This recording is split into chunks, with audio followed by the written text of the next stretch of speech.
राज्यों के यूनिट के अंदर जीएसटी को सर्वसहमति के साथ लगाकर दुनिया का सबसे बड़ा बिक्री कर सुधार भारतीय जनता पार्टी की नरेंद्र मोदी सरकार ने किया। मित्रों, एक जमाना था जब यूपीए की सरकार यहां पर चलती थी, और यूपीए की सरकार चलती थी तब पाकिस्तान से हर रोज आतंकवादी घुसते थे, हमारे जवानों के सर काट कर ले जाते थे, दिल्ली के दरबार में कोई उफ तक नहीं करता था, माथे पर जूं नहीं रेंगती थी।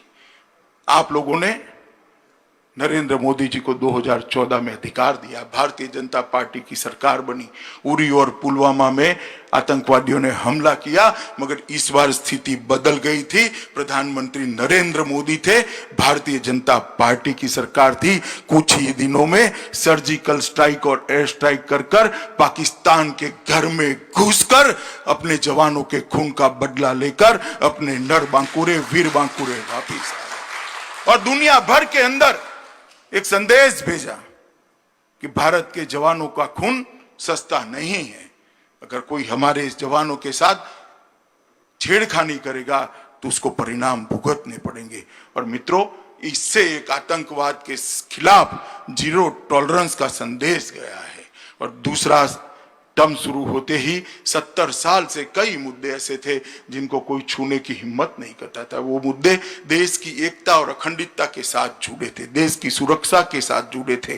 देश का हर नागरिक और बंगाल का तो हर नागरिक विशेषकर चाहता था कि कश्मीर के अंदर धारा 370 और 35A को हटा दिया जाए, क्योंकि बंगाल के ही नेता थे, बंगाल के ही सुपुत्र थे श्यामा प्रसाद मुखर्जी, जिन्होंने अपने जीवन का बलिदान कश्मीर में 370 के आंदोलन के लिए कश्मीर की भूमि पर दिया। और हम भारतीय जनता पार्टी के कार्यकर्ताओं के लिए गौरव है कि हमारी पार्टी के पहले राष्ट्रीय अध्यक्ष ने कश्मीर के लिए कश्मीर की भूमि पर बलिदान दिया था। और मैं तो जब से कार्यकर्ता बना 14 साल की उम्र से, तब से नारे लगाते थे हम लोग कि जहां हुए बलिदान मुखर्जी वो कश्मीर हमारा है। मगर एक कसक रह जाती थी, दिल में एक दर्द रह जाता था कि धारा 370 और 35 है, तब तक कश्मीर हमारा नहीं है। और मित्रों, मोदी जी ने अगस्त महीने में 2019 में संसद के अंदर बिल पारित कराया और धारा 370 और 35A को उखाड़ कर फेंक दिया, और आज कश्मीर भारत माता का मुकुट बनी बना।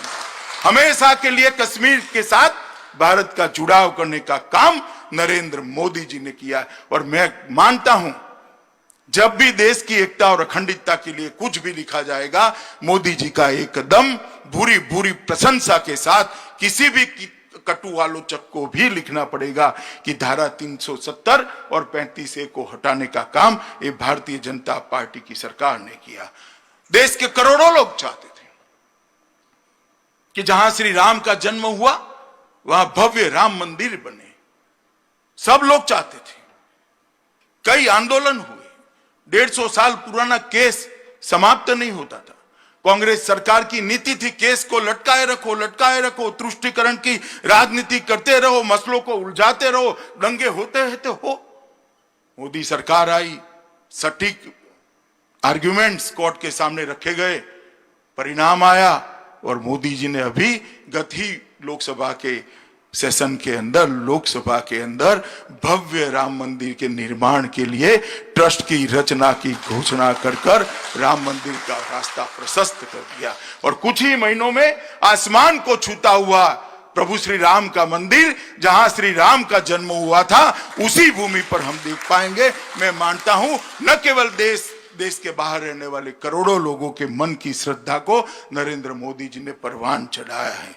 3 तलाक का मामला था, फिर तुष्टीकरण की राजनीति, वोट बैंक की राजनीति, करोड़ों मुस्लिम माताओं बहनों को अन्याय होता रहा, सालों तक अन्याय होता रहा, इसको छूने की कोई हिम्मत नहीं करता था। सुप्रीम कोर्ट का आदेश आया था शाहबानू के केस में, कांग्रेस सरकार ने आदेश को पलटा, कानून लाए और ट्रिपल तलाक को चालू रखा। मोदी सरकार ने मुस्लिम माताओं और बहनों को, बच्चियों को अपना अधिकार देने का कदम उठाया और ट्रिपल तलाक को तलाक देकर संविधान के बाहर करने का। मित्रों, ये ऐसी ऐतिहासिक घटनाएं हैं जो हमारी राजनीति के अंदर, देश के लोकतंत्र के अंदर तुष्टीकरण की राजनीति करने वालों ने सालों तक नहीं की। मोदी जी ने एक झटके में ये किया है। और मैं बंगाल के लोगों को कहना चाहता हूं कि इतना ही बड़ा कदम है सिटीजनशिप अमेंडमेंट एक्ट। विभाजन के बाद करोड़ों लोग पड़ोसी देश से आए, शरणार्थी आए, 70 साल से वो वैसे ही रहते रहे, कोई कानूनी अधिकार नहीं, कोई पहचान नहीं, अपने ही देश में वो निराश्रित बनकर रहे। वहां तो परेशान होते ही थे, यहां पर भी परेशान हुए। अपनी सरकारों ने भी उनकी सुध नहीं ली क्योंकि तुष्टीकरण की राजनीति करनी थी। मित्रों, नरेंद्र मोदी सरकार आई, इसने करोड़ों शरणार्थी जो आए थे उनको सम्मान देने का भारत का वादा जो सन 47 में किया गया था उसको 2019 में पूरा किया और सिटीजनशिप अमेंडमेंट एक्ट लेकर आए और वो शरणार्थियों को नागरिकता का अधिकार दिया। मैंने ममता जी का चेहरा उस दिन देखा था, गुस्से से लाल बबूला हो गई थी, नाम देने की, बोलने की तमीज भी नहीं रही थी। मैंने इतना गुस्से किसी व्यक्ति को कभी नहीं देखा कि हम इसका विरोध करेंगे, एडी चोटी का विरोध करेंगे। संसद में भी किया, रोड पर भी किया, रैलियां निकाली। मैं ममता दीदी को आज इतना पूछना चाहता हूं कि मतुआ समाज के लोगों ने आपका क्या बिगाड़ा है? ये नाम शूद्रों ने आपका क्या बिगाड़ा है? बांग्लादेश से जो बंगाली भाई आए हैं उन्होंने आपका क्या बिगाड़ा है? उनको नागरिकता मिले इसका आप क्यों विरोध कर रही हो? उनको सम्मान मिले उसका आप क्यों विरोध कर रही हो? ये बंगाल की जनता जानना चाहती है। उन्होंने स्पष्टता करनी चाहिए बंगाल की जनता के सामने कि जो शरणार्थी आए हैं उनको हम नागरिकता देने का विरोध कर रहे हैं, इसके ये कारण है।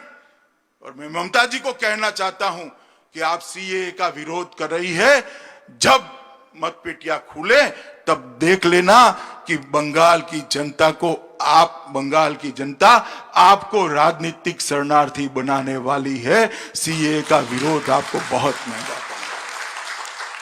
मित्रों, भारतीय जनता पार्टी की सरकार ने, हमारे नेता नरेंद्र मोदी जी ने कई ऐसे फैसले लिए जो 70 साल तक नहीं लिए गए थे। महात्मा गांधी ने कहा था, सरदार पटेल ने कहा था, राजेंद्र बाबू ने कहा था, जवाहरलाल नेहरू ने कहा था, मगर ये कांग्रेस कभी भी उनको नागरिकता देना नहीं चाहती थी। हमने मित्रों 60 करोड़ गरीबों को आवास, बिजली, शौचालय, सिलेंडर, बैंक खाते देने के साथ साथ अब एक ही कमी रह गई थी कि इनको शुद्ध पीने का पानी नहीं मिलता था। मैं गुजरात से आता हूं। पहले गुजरात 80 के दशक में गुजरात के कई क्षेत्रों में फ्लोराइड हुआ करता था, आज तो नहीं है। जल संचय अभियान मोदी जी ने चलाया और गुजरात के अंदर फ्लोराइड निकल गया है। परंतु उस वक्त मैंने देखा था कई युवा 25 साल की उम्र में उनके बाल सफेद हो जाते थे, उनकी हड्डियां टेढ़ी हो जाती थी। ये फ्लोराइड का असर उनको अकाल वृद्धत्व देता था। और देश के 25 करोड़ लोगों को शुद्ध पीने का पानी आज भी भाग्य में नहीं है।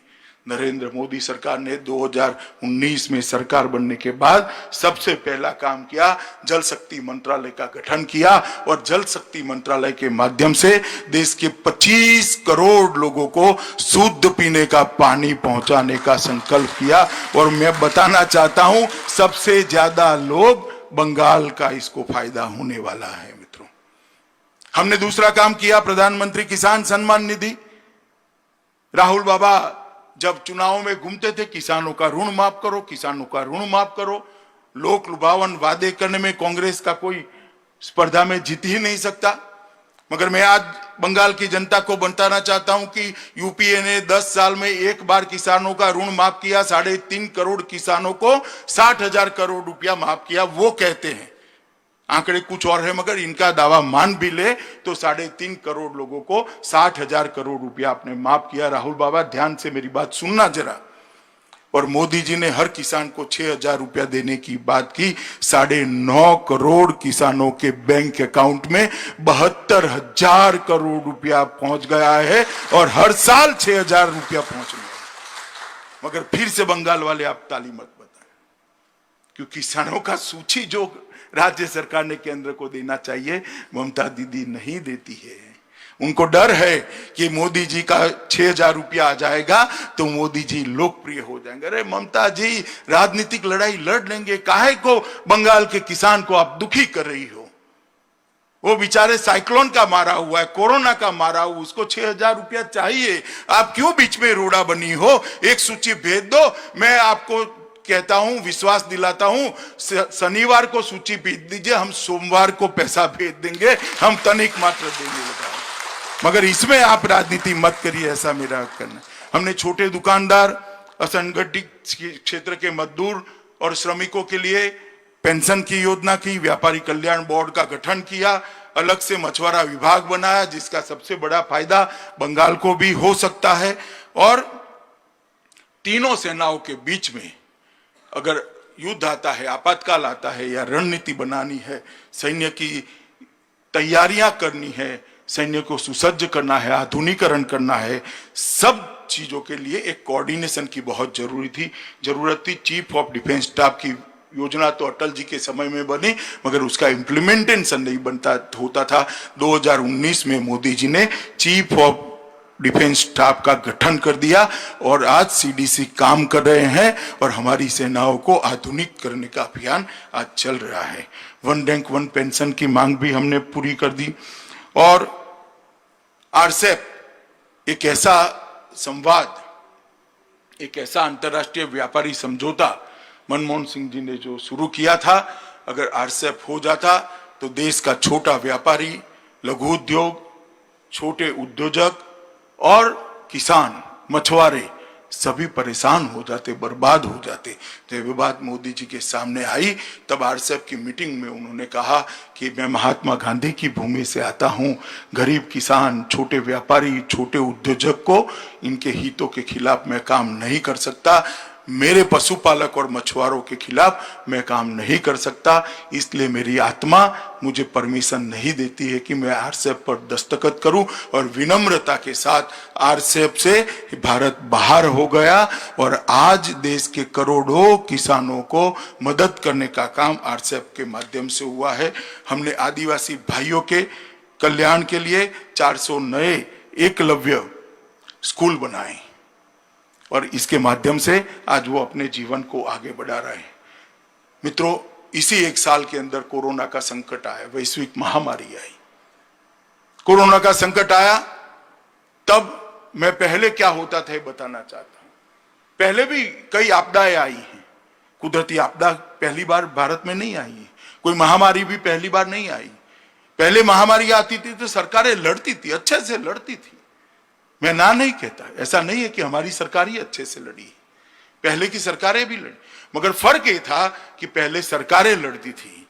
मोदी जी ने इस प्रकार से महामारी के खिलाफ देश को तैयार किया कि आज नरेंद्र मोदी सरकार तो लड़ ही रही है, सभी राज्य सरकारें भी लड़ रही है और साथ में 130 करोड़ की जनता भी महामारी के खिलाफ लड़ने के लिए एकजुट। ये नेतृत्व का प्रभाव होता है।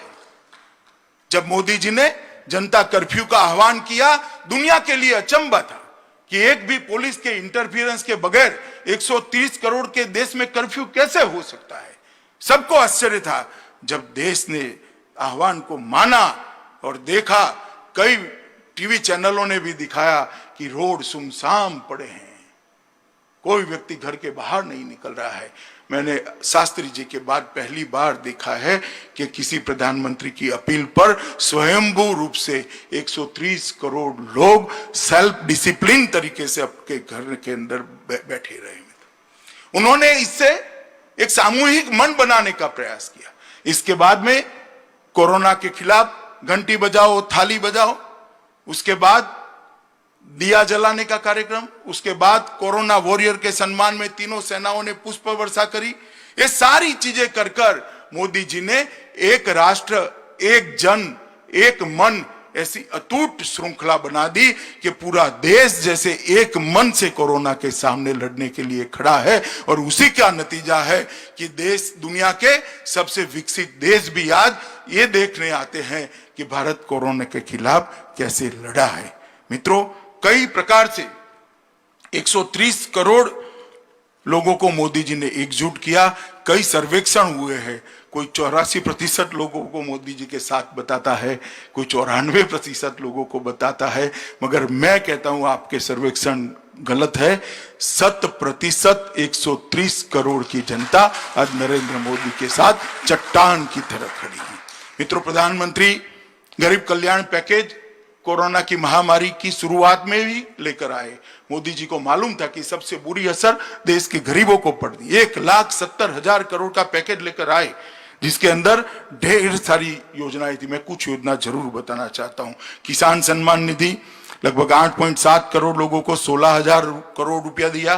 बंगाल में कुछ नहीं मिला क्योंकि हमारे पास सूची नहीं है।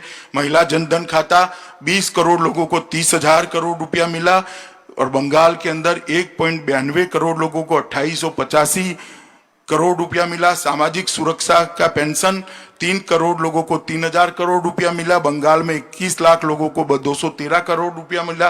कंस्ट्रक्शन वर्कर्स 2.3 करोड़ को 4,300 करोड़ मिला। बंगाल में 30 लाख लोगों को 300 करोड़ रुपया मिला। उज्ज्वला योजना 8.19 करोड़ लोगों को 13,000 करोड़ के गैस के सिलेंडर फ्री दिए गए। बंगाल के अंदर 1.13 करोड़ की दो दिए हैं, इसलिए 1.13 करोड़ लोगों को 1100 करोड़ के गैस के सिलेंडर दिए गए। बंगाल की जनता के 3.5 करोड़ लोगों को 3556 करोड़ का सीधी मदद नरेंद्र मोदी जी के द्वारा हर घर में पहुंचाने का काम एक गरीब कल्याण है। और मैं ममता जी को आज भी कहता हूं कि किसानों की सूची भेज दीजिए। हम किसानों को 6,000 रुपया देना चाहते हैं, आप काहे को रोड़ा बनी हो। ये योजना में बंगाल के खाते में 0 आता है। एक बार सूची भेज दीजिए, कृपया सूची भेज दीजिए, हम तुरंत ही पैसा ट्रांसफर करेंगे। और बंगाल पीडीएस के माध्यम से बंगाल के लगभग 7.68 करोड़ लाभार्थियों को 3.84 लाख मैट्रिक टन अनाज दिया, जिसकी वैल्यू लगभग 8,000 करोड़ रुपया होती है। इस प्रकार से 11,000 करोड़ रुपया बंगाल के लोगों को सीधा दिया।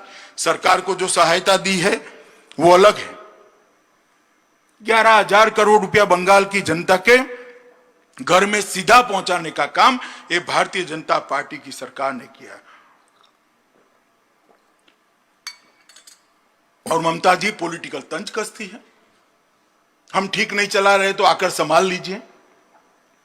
भाई हमसे तो जो बन पड़ता था वो करा। 11,000 करोड़ रुपया हमने सीधा बंगाल की जनता के खाते में भेजा है और बंगाल सरकार को भी जो देना निकलता था वो निकलता। हमने कोई पक्षपात नहीं किया। मगर आप हमें कह रही है ममता जी कि भाजपा वाले संभाल ले, तो मैं आपको कहना चाहता हूं कि बंगाल की जनता आपकी इच्छा बहुत जल्द पूरा करने वाली है। चुनाव के अंदर बंगाल में भारतीय जनता पार्टी की सरकार बनने वाली है। मित्रों, प्रवासी मजदूरों की भी मैं बात करना चाहता हूं। देश भर से प्रवासी मजदूरों का तांता अपने राज्यों में जाने के लिए लगा।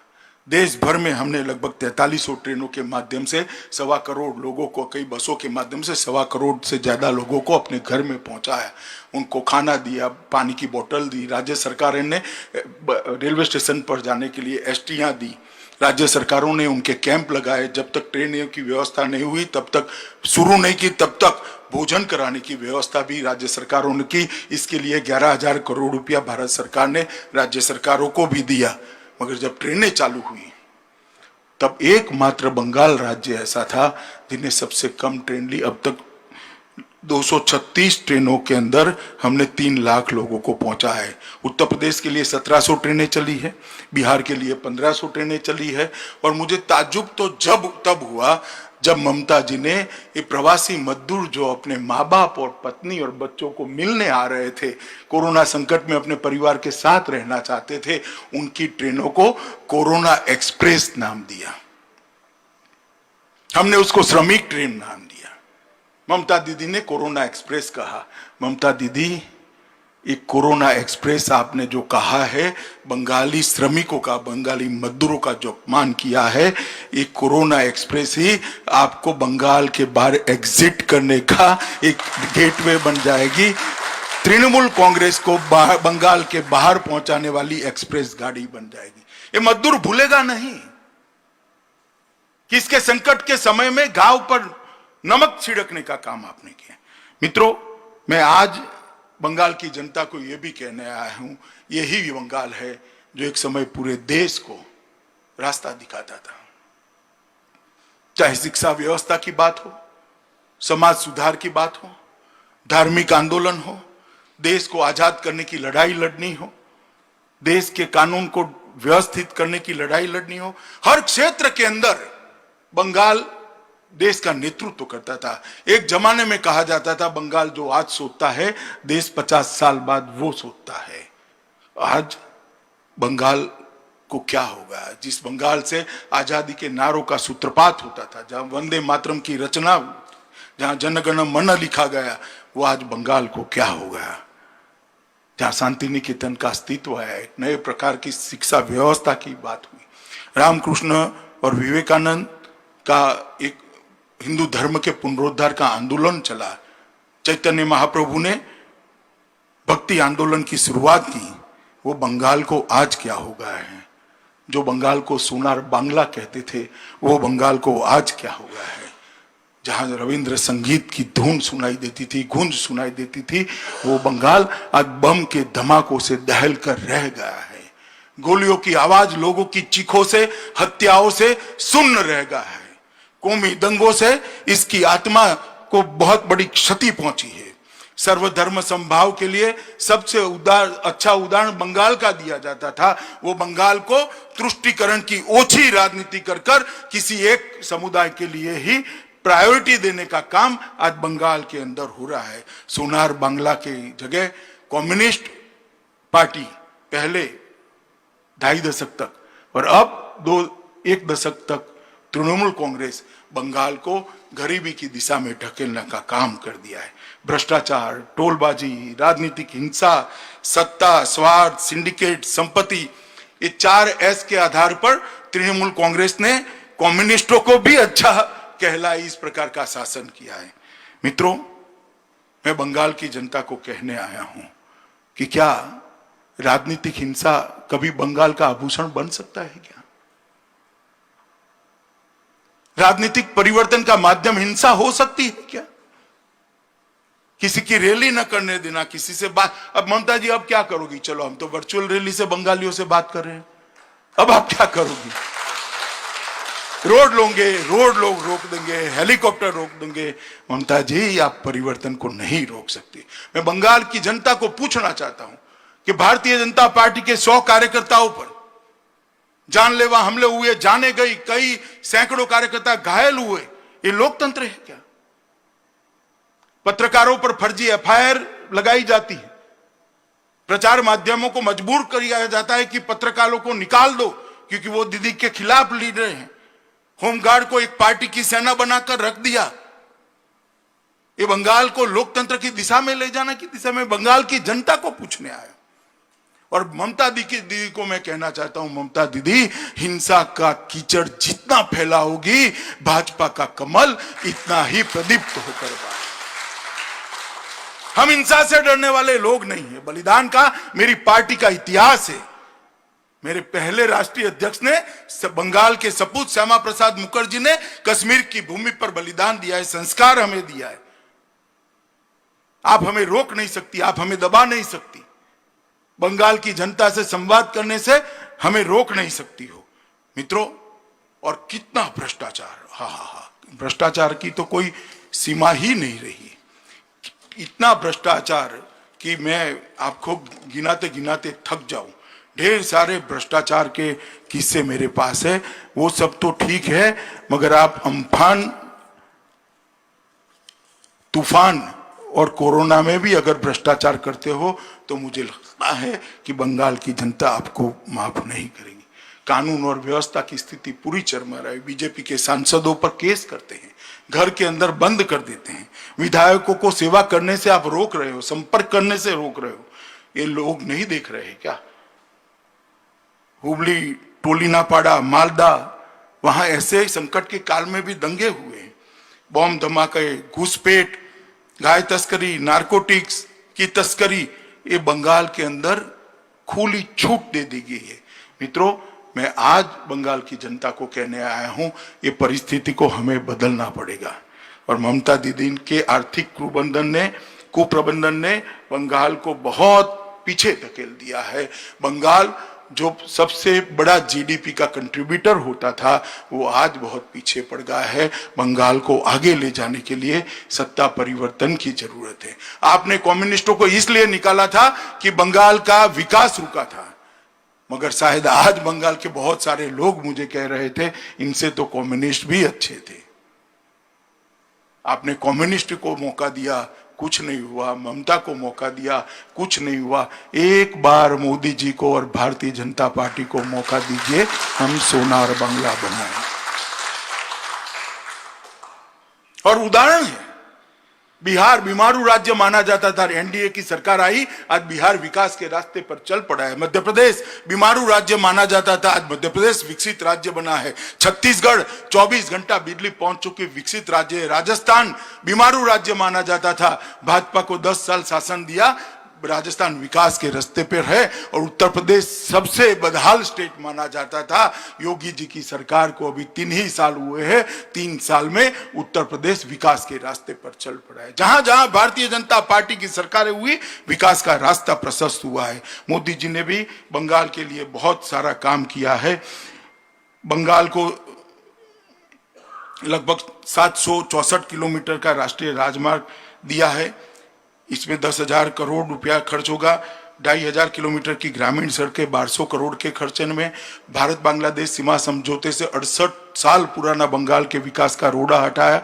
बंगाल की दुर्गा पूजा को यूनेस्को वर्ल्ड हेरिटेज टैग देने के लिए भारत सरकार ने सिफारिश की है। रेलवे बजट में 5,437 करोड़ का और 12,500 मेट्रो के लिए विशेष काम किया है।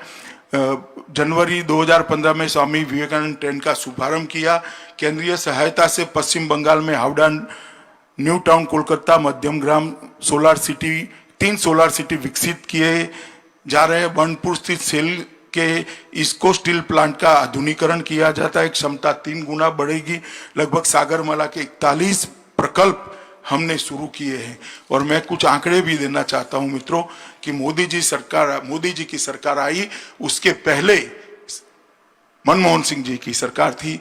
13वें वित्त आयोग में बंगाल को मनमोहन सिंह जी की सरकार ने 1,32,783 करोड़ रुपया, मैं फिर से रिपीट करना चाहूंगा, 1,32,783 करोड़ रुपया 5 साल में दिया था। और नरेंद्र मोदी सरकार ने 14 से 19 तक 5 साल के अंदर 4,48,214 करोड़। मगर मैं पूछना चाहता हूं, बंगाल का विकास हुआ है क्या? ये पैसे कहां गए? सिंडिकेट की भेंट चढ़ गए, टोलबाजी में चले गए। अगर ये विकास को नीचे तक पहुंचाना है तो मुझे लगता है कि हमें वहां परिवर्तन करना पड़ेगा। और ये परिवर्तन भारतीय जनता पार्टी ही कर सकती है और कोई नहीं कर सकता है। मित्रों, मैं आज इस वर्चुअल रैली के माध्यम से करोड़ों बंगालियों का आह्वान करना चाहता हूं कि कम्युनिस्ट और तृणमूल दोनों को आपने आजमाया है, एक मौका भारतीय जनता पार्टी को दीजिए। एक 5 साल की सरकार के बाद बंगाल में भ्रष्टाचार नहीं होगा, टोलबाजी नहीं होगी, घुसपैठ नहीं कर पाएंगे, परिवारवाद समाप्त हो जाएगा, बेरोजगारी समाप्त हो जाएगी, हिंसा बंगाल की सीमाओं के बाहर हम छोड़कर आएंगे, आतंक बंगाल के अंदर घुस नहीं पाएगा। और बम की फैक्ट्री वाले जो है वो पहले ही जीत की काउंटिंग होते ही बंगाल छोड़ने के लिए अपना बिस्तरा बोरी उठाने का काम करें। इस प्रकार की बंगाल की रचना करनी है तो मोदी जी को अधिकार देना पड़ेगा, भारतीय जनता पार्टी को अधिकार देना पड़ेगा। मैं आज आपको एक हिंदी की मशहूर कविता दिखाना चाहता हूं, सुनाना चाहता हूं मित्रों। कुछ पंक्तियां जरूर पढ़ूंगा क्योंकि भारतीय जनता पार्टी वहां सिर्फ आंदोलन करने के लिए नहीं आई। मैं कविता पढ़ना चाहता हूं और हिंदी में है, मगर मैं मानता हूं कि आप मेरी ये सुंदर कविता किसी कवि की है, इसका अर्थ समझेंगे। हो गई है पीर पर्वत सी पिघलनी चाहिए, इस हिमालय से कोई गंगा निकलनी चाहिए। एक पीड़ा का पहाड़ है, वहां से गंगा निकालने की कवि बात कर रहा है। सिर्फ हंगामा खड़ा करना मेरा मकसद नहीं है, मेरी कोशिश है कि ये सूरत बदलनी चाहिए। बंगाल को हम बदलना चाहते हैं। मेरे सीने में ही नहीं, तेरे सीने में सही हो कहीं भी आग, लेकिन आग जलनी चाहिए।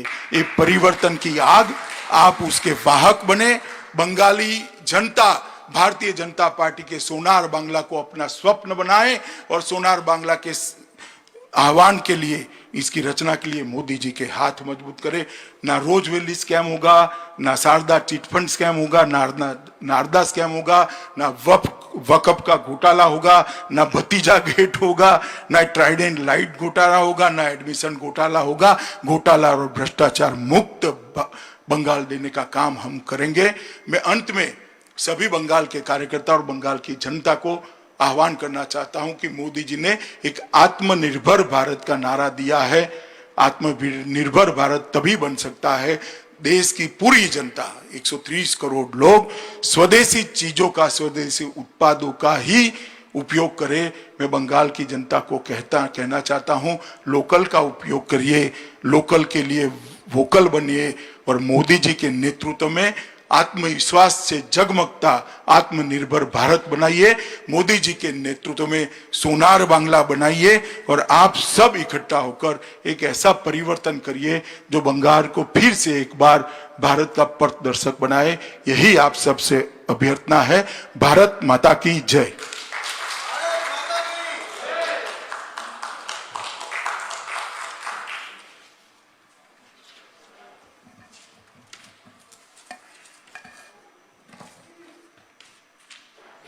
ধন্যবাদ অমিত শাহজি। আপনার লাগাতার বক্তব্য এবং কথায় পশ্চিমবাংলার মানুষ 2 থেকে 18 জন সাংসদ উপহার দিয়েছে। আজকের এই দুর্দিনেও পশ্চিমবাংলার কোটি কোটি মানুষ আপনার এই কথায় ভরসা রাখবে। কোটি কোটি কৃষক যারা বঞ্চিত হয়েছে, কোটি কোটি সাধারণ মানুষ যারা আয়ুষ্মান প্রকল্প